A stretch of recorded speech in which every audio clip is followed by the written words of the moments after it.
Aloha, and welcome to Ho'oi Kaika again. We have another one of my friends. Now, it's interesting too because this gentleman, again, I've never met him before officially, except for tonight, but I've seen a lot of the things that he has posted online. He's good friends with one of the gentlemen I had earlier, this guy named Maka Kione, and Jay Kahe'e as well. And all of these brothers have been posting a lot of things about leadership, about having a positive mindset, which is super important nowadays. And I want to get to know the brother. And so I know all of you do as well. So I'm just going to let my man do his thing and introduce himself. So everybody, here is Lance Cabanilla-Ku. I said your name right, right? Got him, bro. You got him. I always tell everybody, like vanilla, like it's vanilla is like vanilla. That's the trick. A lot of mainland folks they say Nia, and I know it's out of respect for how they would pronounce it, but you got him, bro. First try. Hey, right on. I get him. And then yours is Gavon, right? That's how you pronounce it, right? Yeah, Gavon. it's supposed to be Gavin. Thanks for asking that too, man. Yeah, because there's a lot of Gavins out there. So my dad's name is Gary, my mom's name is Yvonne, and he just put them together. This time will be fancy. I never know that. That's how I was wondering. I was like, oh, it's like maybe it's Italian way or Italian version. So it's good to hear, bro. It's good to hear. Yeah, some guys was wondering that too. It's like, oh, you trying to be all hoity-toity or something? It's like, no, it's just all. Oh, but yeah, go ahead, brother. Go if you mind introducing yourself. Like you said, my name is Lance Cabanilla-Ku. So I'll get it out. I think a lot of the dialogue tonight will kind of start on my hyphenated last name. So Cabanilla-Ku. I tell a lot of people one thing unique about me. I was a product of a one night stand. So you're gonna find out about that tonight. So my parents was never together. So that's why I have the hyphenated last name. Um, Till about age 5, I grew up in Makaha. My family moved to Hilo in 1990. I grew up to the Big Island. If you ask me where I'm from, I always say Hilo. Uh, my whole life, I've always been raised near in the same house or around my grandma, my mom's side's mom. So if I had to say somebody who's the hero of this story, when it's all said and done, I gotta give all the praise and blessings to her. My grandma was really the hero of this whole story. When we moved to Hilo, you had some folks who were into real estate and stuff in the past. We moved to this place called Nana Valley. If you live Nana Valley now, it's like beyond Puna. People can say that Sabunis now in 2022. In 1990, I was living there. Like that's the first place I moved. You're talking like the rent was probably like $250, and that's why we ended up there. My family moved originally from Makaha, Waianae. They said when they moved to the Big Island, they saw a lot of people from Waianae. The money stretches far on a Big Island. You know, the money gonna stretch. We eventually moved to Kamana. It's kind of like Upper Hilo on your way up to Mauna Kea. Um, I pretty much lived in the same house as my mom till about age 10. Here's something we can relate to in 7th grade. I got accepted to Kamehameha school. So a lot of people think I graduated from Kamehameha, but we find out I went 1 year. I actually went home. I never graduated from Kamehameha, but I'm not lying when I say I went Kamehameha. I can always claim that. Um, 8th grade, I went back to Hilo. Was really different, and I think that's a turning point in kids' life. When I went intermediate 7th grade Kamehameha to Hilo 8th grade, first day scrap, girl scrap. Like walk into school, one of my elementary school friends are like, "Hey, look, so and so is there." Fall scrap this other girl, and boom, right back into public school life. Um, I graduated in 2002. Uh, there's a lot of options to go to school. I stayed in Hilo. My high school girlfriend, if I gotta say why, my high school, the girl I was with in high school, stayed in Hilo. Um, Ended up going to Manoa, graduated from the Tim school, and Pauahi served me again in that state. And without Pauahi and without her vision to educate the Hawaiian community, I probably would have never been to college. Moved to Oahu in 2005, married in 2009, met my wife, and I have 2 kids, 14 and 11, and those are the other heroes of this story. And you can see Mana Wahine, if I have to say, a lot of powerful women in my life that really set up this story and where I'm from. Oh, brother, chicken skin, but talk about. I can tell you got a lot of experience doing storytelling, man. Because you got me as soon as you said I'm a product of a one night stand. I was like, well, what? You got me hook, line, and sinker, bro. So yeah, I'm looking forward to hearing the rest of everything, man. Like I know we talked about several things that we discuss usually on the show. What about after high school? What was your education and your career path like after high school? So after high school, I had options. So like I said, I grew up with not much. Like every grant in the book, I qualified for. My original path was to go to Linfield to study kinesiology. And then you kind of get options. So UH Hilo and UH Manoa. The reason why I chose Linfield, that's where my dad actually moved to. He was in Beaverton, Oregon. Again, like I said, I stayed home, high school girlfriend. Um, I actually started pursuing kinesiology at UH Hilo. And eventually I went to Manoa. I came here in Manoa in 2007, did 2 years in the Big Eye. Excuse me, I came here in 2005 on Oahu. Did some time at UH Hilo. And the safe pick is business. I don't know if you know plenty guys with business majors. So I was majoring in business, and my counselor for Kamehameha schools, who kind of sets up the scholarship, said, "Hey, why don't you try travel industry management or the TIM program at Manoa?" He had said, like, it's a good way to stay home because, of course, we all want to stay home. So I ended up in the TIM program, graduated in the TIM program. Um, I always say college, like, it teaches you how to manage a schedule. Like, I'll talk about it a little later, but a lot of the stuff I learned in college, it never applied when it came to leading humans. Like all the management courses I took, as soon as I got out, I was like, oh, this bug on our work. We just got to go right back to the community that we grew up in Hilo. So that was the path after school, from my educational path. But pretty much for me, all the way from elementary, education to me was my ticket out of poverty. I was like, hey, if I can get educated, one is an extension, maybe that's 4 more years. And it was a ticket out of kind of being raised again without so much, and being Hawaiian and knowing that there were, scholarship opportunities out there. And I listened to a couple of your other guests. For me, school always came easy. I'm not gonna lie, like I was good in school. I was like straight A student. Um, in the second grade, I wanted to mention, like, we talk about life influencers or where we can really impact Kanaka. I think lots of times we like grab them 18, 19 when they're adults, but I think if we penetrate their hearts earlier, and for me, my second grade teacher, we invite her to our weddings, our gatherings. I still keep in touch with her on Facebook. I think she encouraged me when I was at a time in my life when I needed encouragement, and from there, I really realized uh, what my path was. And I always wanted to be a teacher. I never figured that how life would come. Kind of now, I guess in my role now, I'm a adult teacher, but I went through a lot of other stuff before that. Yeah, you and I are a lot alike in that aspect. Talking about growing up in like very humble circumstances and wanting to be a teacher. I actually wanted to be a teacher too because my mom was a teacher and a librarian, and my dad was he was a behavior specialist and did learning development as well.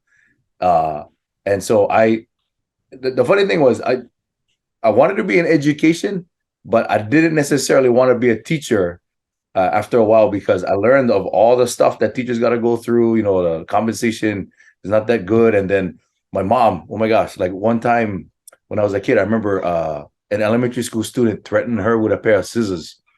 And I was pissed, bro. I was a little kid and I was pissed at that. And when I found that, I was like, bro, there's no way I'm going to be on teacher because who knows what I would do if a kid tried doing that to me, you know, and whatnot. But I always wanted to be in education. And so, long story short, that's how I got into what I do now with e-learning because my background has been in graphic design, web development, doing all these things. And now I make learning tools for the teachers or for anybody that's involved in training, finding my passion that way. You talked about kinesiology. What made you want to study that? So if you follow me online, to be honest, I'm just an avid sports fan. I've been a sports fan my whole life. Unfortunately, most guys in pro sports, they're not 5'7", 175 pounds, but it was my way to be around athletes. And funny thing is, my second backup was actually media design. So I wanted to be on Sports Center, kind of like what you said. I wanted to be the guy, the highlight reels in between. But everybody said nobody doing that, no more nothing in the field. go to Safe Pick Business. And I kicking myself now. My advice to people would be, if the field you like going now is not lucrative, no worry, we got to think 10, 20, 30 years down, because right now, the reals, you guys, that's a degree, that's a business position now, is that kind of thing. And I love it, but I'm not good at it now. Oh, dude, shucks, but we got it, man. Definitely, we a lot more things in common than I thought, brother. You talking about media stuff now. Could you talk a little bit more about how you growing up Hawaiian has affected your life, all aspects? If you could kind of dive into that. So growing up Hawaiian, for me, my family, again, the Ku, you see Cabanilla-Ku. Ku is the, obviously Hawaiian name. So um, I don't know if people follow Hawaiian history. The island of Molokai was known when Kamehameha was trying to conquer the islands. Molokai was his toughest island. It was known as the Sorcerer Island, or they had the Kahuna or the Mana there. So when he actually conquered that island, and that's where the Ku family is from. And of course, our family name was supposedly longer. Kukahelepo, a longer name, but got cut off throughout time. And we know over time being Hawaiian was shame at one point. So if you track my birth certificates and my family, it actually says part Hawaiian. You look Hawaiian, part Hawaiian. They're adding on, and I think our family has more than what is shown on these birth certificates. But there was a point in time where it was almost shame to be Hawaiian. Um, for me, I always say Hawaiian, it's kind of like ESL, but nobody gives us credit for having ESL because the local language is Pidgin. So the expectation when you hear English language coming out broken, you think we dumb Hawaiian. It's dumb Hawaiian. You don't know how to speak. But I took some Olelo Hawaii, throughout time, and I realized the way that Olelo Hawaii patterns the words is the same way we speak. Good example is I hear a lot way where you stay, right? That's how you actually pronounce it. So it's Pidgin, and it kind of takes encapsulates everything I did. I have this one story for me. I joined this Hawaiian club junior year, in high school, and we went on this trip where we went up to the summit of Mauna Kea, and we watched the sunrise. We offered ho'okupu along the way, and we watched the sunrise. We stopped halfway up. There were about 5 people who met us and took us on this field trip. I listened to some of your other podcasts, and like Maka said, I believe he said aloha is not Hawaiian. If I told you the race and where these people is from who met me and taught me about my culture, 11th grade, again, 16 years old, white people from Kansas City, Missouri, took me on a field trip to tell me about my culture. We started at the Naha Stone, we went up, we started at Mauna Kea, we ended up at the summit. And that was the turning point for me to realize that I got to learn more about my culture, because I felt shame. I was like, how is these Kansas City, Missouri white folks um, know more about where I'm from than I do? And throughout life, I don't hula, I cannot sing, I don't hunt, but we'll probably end up talking about it. I really found my calling with like the leadership development and aspects of leading with aloha. So I would say that's like the Hawaiian, Hawaiian for me. I grew up in a Hawaiian house, but nobody was really into the old arts. But my grandma to me always had that Hawaiian giving heart. She always had that giving heart. The, so many good things you said, man. I wish this session could be a lot longer. You talked about leadership training and people development. Something I noticed very common amongst a lot of the Hawaiians is that there's a lot of us Las Kanaka involved in people development. Like get you, get Maka, the other guy Isake, who's Fijian, and then my other friend Sheldon, who was on last night. A lot of Polynesians are involved in people development. Why would you say that is? And what was the reason for you going that route into training and leadership training and people development? So like I said, when I had my first job out of school, um, I out of college, I worked at a couple of places, but one of the places promoted me to supervisor real fast. And like I had said, um, they had all that management stuff I learned in school never worked. I tried it, oh, I said to do this and do that. But I think Hawaiians, I know this story. The only class that worked, I took this class at Manoa called Management by Cultural Values, and it was taught by this lecturer at the time. He wasn't an official um, staff member. His name was Kumu Ramsey Tom, and it was called Management by Cultural Values. And that's the one class that stuck with me. And I realized it was just growing up in a small town like Hilo is really what I used to lead people. And there's this one story, Kumu Ramsey, he was actually taught by Auntie Pilahi Paki, is actually who was his mentor, his Kumu. And there's a story that she says where Kumu Ramsey went to her and said, "Can you teach me Hawaiian language?" And she said, "If I teach you Hawaiian, will you be able to do your job?" And at the time, he was working in a public affairs job, kind of in a government type of role. And he said, "No." And in there, he said, "If I teach you how to think in Hawaiian, you'll always be talking in Hawaiian through your actions." So I think for us Hawaiians, he tells a story. If I tell you, if you didn't understand Hawaiian and I tell you, "Pass me the water," would you pass me the water? And he says, "No." But she tells him, "Would you like to learn how to make the water come to you?" So that inspiration, if you study science, us humans, what is it, 85% water. And that movement of people through your energy and your experience, to me, for Hawaii, we realize is human. Like leadership is human.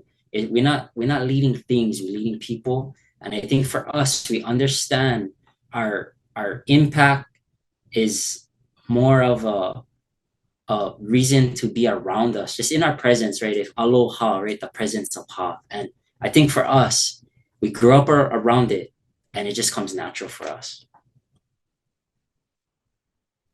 Yeah, that's so true. I brought it up in several of the episodes too. Like, when you have, what is it, 1.5 million people living in what, 8 different islands, 7 different islands, you got two choices, right? You can either compete with each other for resources, or you can all just get along, get to know each other, and be one, right? And I think that aspect of it, the culture that we have, the idea of getting to know each other and working with each other as best as we can, I think it helps um, developing that care for other humans and wanting to know about other humans that are in the community. I think is a big thing. So yeah, that totally resonates, man. I know a lot of people are going to listen to this and get chicken skin from what you said. um, what are some of the maybe triumphs and challenges you'd be willing to share in your life? You shared some already, but yeah, what's some other stuff you'd like to share? Yeah, so to me the challenge is, like I said, hyphenated last name. There's a lot of things I read. I go show a book here, Battle Cry, by Jason Wilson, and he talks about like absent father, on absence of a male figure in the house. So I tell my kids all the time, I have 2 girls, I said, I have one picture in my whole life growing up, me and my 2 parents, one picture in the picture, and it's my wedding day. That's the only picture I get with my mom and dad in the same picture. Um, and I learn about like nature versus nurture.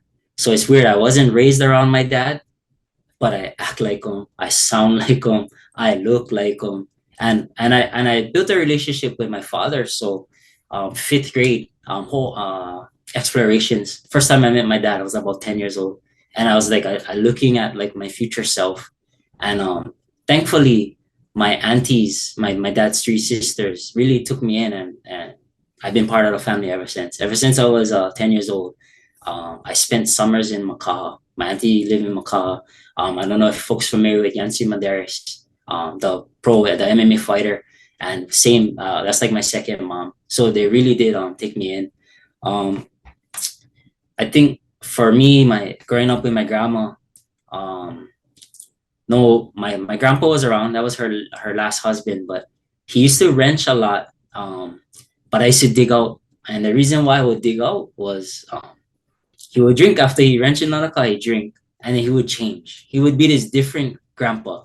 And we probably all know. I listened to some of your other things. It's like, come here, they that roughness, and they just almost feel like somebody for take them out on.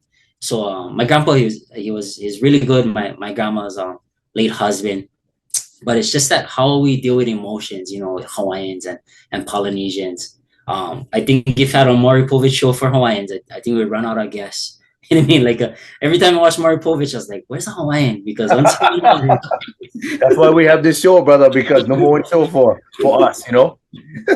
super common, bro. Um, Other struggles, you know, I had a lot of, you know, that Sorcerer Island. I experienced a lot of death, you know, growing up. Um, so my mom and my grandma, there's three siblings from that union, and to my mom's two siblings. One passed away before I was born, and then one passed away as about 10. So it's that weird thing where freak accidents happen, and alcohol and drug related. Every single time again, it's this moment in time where stress comes in. Um, Turn to the bottle, or turn to the beers, or turn and then go drive, and then something happens. So I still remember this day, and a lot of people think like, wow, Lance, you was really observant. I was about 10 years old. My auntie's funeral, I said I grew up poor. My auntie's funeral, our family no more money for services. I still remember them bringing out this plywood box, was stained in blue, was about $500. And I don't know if you ever been to a funeral, one plywood box, but that they get one option. Most of the caskets at the time, couple grand. So plywood, we never got them, but I remember our family being there, scrounging up money. How we gonna pay for this? And they went show us the plywood box. It kind of moves like like nothing fancy. So like a lot of young. I was young and I was experiencing a lot of passing in my family. Um, Financially poor, if I had to say, that was the number one thing. Section 8, county housing, welfare. And what was really mind blowing is when I went to Kamehameha School, 7th grade, I thought that, you know, it was orphans, right? You have this one pot with orphans. So I said, okay, gonna have kids with not so much money like me. And you must know because you went. If you get a little shirt, nice one, you can wear them tucked out. If you never have a little shirt, you have to tuck them in. My mom pre-bought me all my clothes. Again, was rough. She couldn't afford clothes for me. I was tucked in shirt. You know, you're not cool, right? The tucked in shirt everybody get. And that's where I learned. That's where I learned. I was like, oh, I'm poorer than I thought I was, because all these kids, and again, a lot of the families had mom and dad. Like even now, my kids go come in now. There's a lot of kids whose families get mom and dad present, so that we're growing up poor. And my family was the type growing up. This is say mid 90s. Is so and so get a good job, they make $10 an hour. That was the seat that was like, oh, you're making it. And anybody making over $10 an hour growing up, they high marks, they forget where they come from. That was literally the piece. But like I said, I was running away from poverty my whole life because um, for me, I say this a lot is in school, hard forget the girl when you poor. If you like try get the good looking girl, um, there's a lot of like proms and stuff. I hid in school. I never like take nobody prom because I couldn't afford. I couldn't afford the bed. I couldn't afford. I couldn't afford the car. So I was shame. I couldn't even afford the tux. I remember. I think my junior year, I approached my mom. I said, "Hey, mom, I like go prom." She's crying. She's in tears.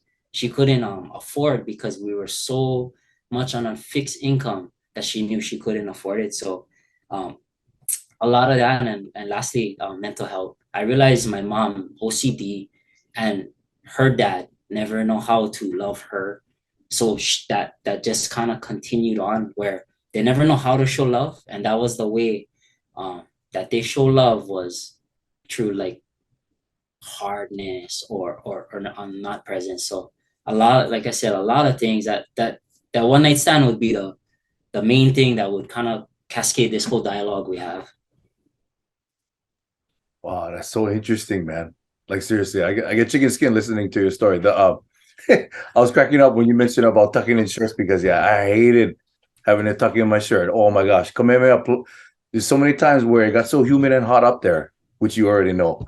Tucking in your shirt was like one of the worst things, and so most of us brothers would try our best to find as many aloha shirts as we could so it could be ventilated, Yeah, you know. yeah, And it was crazy, and especially when we had Kamehameha was real big on physical fitness at that time. I know you know. And, you know, the campus is huge. So you go PE, you do one run, and you got to shower real fast and run to your bus. Otherwise, you're going to be late. And so you're just sweating the whole time, bro. So, yeah. I just was getting all nostalgic hearing your stories, man.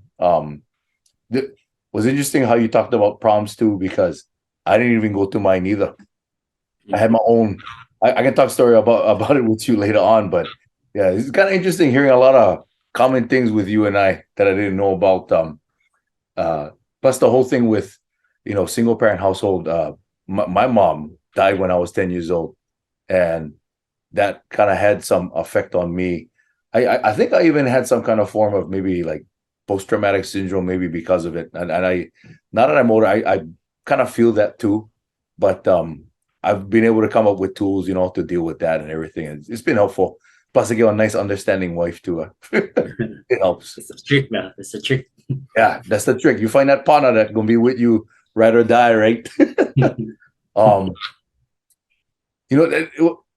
there's so many things I know you have to share, and I guess for like all the struggling Kanaka out there that are going through stuff, what are some of the things that you would like to tell them? Any advice? For me, and I never really shared a triumphs too, because everything I shared, I flipped it pretty much. I Section 8, got out of that, homeowner, financially stuff, got out of that, got the girl. You know what I mean? Once I realized after school, I was like, okay, I'm on my own. But for me, to the Kanaka is like you can always rewrite the narrative of your past. You can turn that into your strength, and everything that happened, we cannot go back, we cannot change it. But how do you turn, I call them, one shitty hand into a winning hand? We're playing poker, right? Nobody knows, right? You can have the shittiest hand out there, but you can still win the game. Um, I always share this story. I teach classes, and it's the story of two boys. They grew up with an alcoholic father. One boy grew up and never drank a beer in his life, and when asked, he said, "I watched my father." The other boy grew up and drank his entire life, and when asked, he said, "I watched my father." So two boys with the exact same experience interpreted differently, and then one just decided to change and one didn't. Um, that was, for me, that was the thing. I wanted to get out of that. I said, hard forget the girl. Oh, this sucks being poor. Oh, every time we come home, somebody arguing. And like I said, my grandma was the hero. She came into my life. I went back to Hilo 8th grade, and I went to live with her solely by myself. And she is literally the biggest hero. Um, the other thing, like I would say, is like some traditions are meant to evolve. We grew up, be seen and not heard. Um, what is it? Speak and spoken to. And I learned this from the similar friends we learn. For me, I was never driven to own homes. Growing up, I was never driven to own land or homes, because Hawaiian style, you never own the land, right? It's like you steward the land, you malama aina. So I never had this mentality until I started hanging out with guys like Jay and Maka, who said, no, this is one evolved Kanaka. So some old traditions are meant to be evolved. Um, Watch what we give admiration to. I just posted about this the other day. So growing up, lifted truck, fat chain, play ball. So the wahine growing up, that's the you attract it. If you're trying to get the wahine growing up, so whatever we admire, nobody going after the brother in the library reading all the leadership books, staying home on the weekend saving money. So what we give admiration to is what it's gonna be. And for me, I love sports, but being 6'4", 220 and running on 40 is not the only ticket out of your situation. You can be good at school, you can be good at anything, and it kind of goes into, if you look at my thing here, it's a present with a fire inside. So resonate, inspire positivity is find your gift in life. For me, I found my gift about 2020 is where I figured out. And the gift is the thing you do the absolute best with the least amount of effort. I always wanted, if I could sing like the guy from Ekolo, that would be my dream. Or I could surf like Kelly Slater, that would be my dream. But I cannot. So I figured out what I'm good at, and I just tripled down on that. Old school style is oh, your weaknesses, I show up your weaknesses, but there's so much collaboration and team things now. Where you weak at, somebody else can pick them up. Somebody else can kako you over there. So, that's a big piece. And I came up with this acronym, and I'm calling it Go to Your Cave. CAVE. C, have the courage to change and do something different. A, authenticity. Look inside and be your authentic self. We don't need fake. We don't need to do anything different. V, vulnerability. This is the one key you can look across: vulnerability in leadership, vulnerability in your emotions, and just being vulnerable, which is emotional exposure and risk. And the last part, E, is empathy. Having empathy. My grandma, I never shared. A lot of people say, they know somebody who give their shirt off their back. My grandma said, take that to another level. She adopted, I get this auntie I was raised with, Down syndrome, mental retarded, like no talk, diapers her whole life. My grandma adopted her at 2 weeks old. She is Korean. Her family came here to have her, to give birth to her. She adopted her, and she said, boy, she need help. And somebody needs to love her. So really it's that empathy. My grandma took empathy to a whole nother level. So that would be, you can change your narrative. But you just gotta look inside and say, it's an inside job, and where is it coming from? So if brothers want to go check out your Instagram page and get more of these tips that you are talking about, it's your handle is right there, right? Resonate, inspire. Yeah. Yeah. Okay. Resonate, inspire, that positivity. And that came out of, like I said, there's not enough time to talk, but I grew up around a lot of negativity. That Kolohe Kai song, I love the chorus song. If we all put our problems in a bag, which bag would you grab? Would you want to trade it? Would you take home what you have? Would you hate your cards, or even fold your hand, or open up your heart and be grateful for what you have? Let's stop complaining, and we got some living to do. And that's really where that came from. It's just flipping that negative into a positive. Bruh, seriously. Oh, just fire all the way through, man. It's whenever I watch you and uh and Mano and Maka and even Jay every once in a while when you guys are on Instagram, I watch you guys videos, man, and it's always like hard hitting, good advice, bro. If you guys get a chance to go on Instagram and check this brother out and check out some of the other guys that have been on there too, they got good tips that can help you get your day going too, and having that positive mindset. It's not always not easy, not an easy thing to do for sure, but it's something that's necessary, especially nowadays, man. All this craziness happening, it's super good. Any last words or things you might want to say? For me, again, like you said, you mentioned the brother, so I again, you get my page. If you look up K Vibe 808, that's myself, Maka and Nomana. We started this thing, and our niche is 3G, which is we all represent three different generations. So I'm the millennial, Maka's the Gen X, and Nomana is the boomer. There, to me, what broke you will be somebody else's breakthrough. We all unique, and we all have our story. Don't ever feel inadequate. I was trying to write a book, and if I came up with the title, I just called it again, I've been writing on the side, extraordinary, extraordinary. Because if you can just say you had on you bad cards you were dealt, and you can just be a switch and be extraordinarily average. I got it wrong. Extraordinary average, and be the hero in somebody's life. Imagine if everybody was just a hero in one person's life, and you just did that in life. You just cross it over, and it's not hard. To be honest, it's not hard. I know for a fact that the gentleman listening to your story, or just anybody listening, just even if just one person changes their mindset, of just one soul is saved, one person decides not to commit suicide or make that wrong decision or take that wrong turn because of what you said tonight, brother, that's success already, man. Just that one person, man. And I go to church and they talk about like the worth of souls, and about the lambs, you get the 99 lambs. If you save that one lamb, that's great in the sight of God too. And I know you guys are doing good things, you especially.